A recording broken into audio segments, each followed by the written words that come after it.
So what's the moral of the story? The moral of the story is that you're in relationships. Those relationships are not going to go perfectly. People are going to let you down. They're going to say things. They're going to not perform to your expectations, and you're going to get thrown out of your window of tolerance for emotion. That's fine. Get yourself calm. Maybe not right then. If you can do it right then, that's great. Maybe not right then. Maybe the next day, calm yourself down and you go talk to them and you say, hey, when you did this, I felt this way. Why did you do that? And you talk about it, and then you repair the break. Or you just keep throwing away relationships and starting new ones. But here's the thing. Nobody's going to be perfect. There's going to be challenges. And so you have to get good at getting your emotions in check and going and talking about them.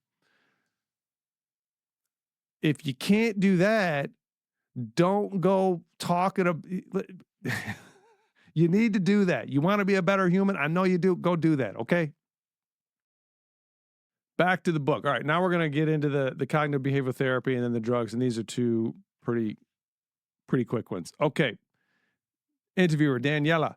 Short-term cognitive behavioral therapy is currently very popular. Can it help with healing relational trauma? Here we go.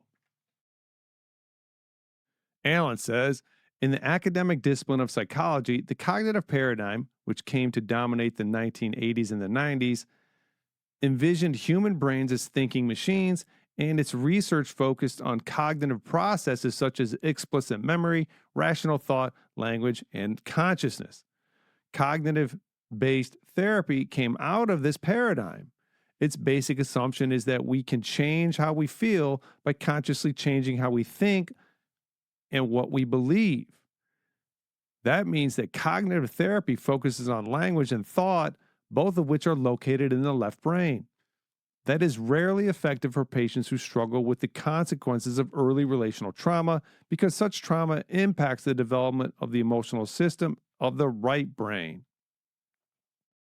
In fact, cognitive therapy, when applied to the emotional realm, uses linguistic, rational thought-based strategies to help the left brain gain more control over the right brain and its emotions. In other words, rather than fostering the growth of the right brain, cognitive therapy helps to shore up disassociation and keep our emotions out of mind. It's doing the opposite of what you want to do. It's containing it, but it is not healing it.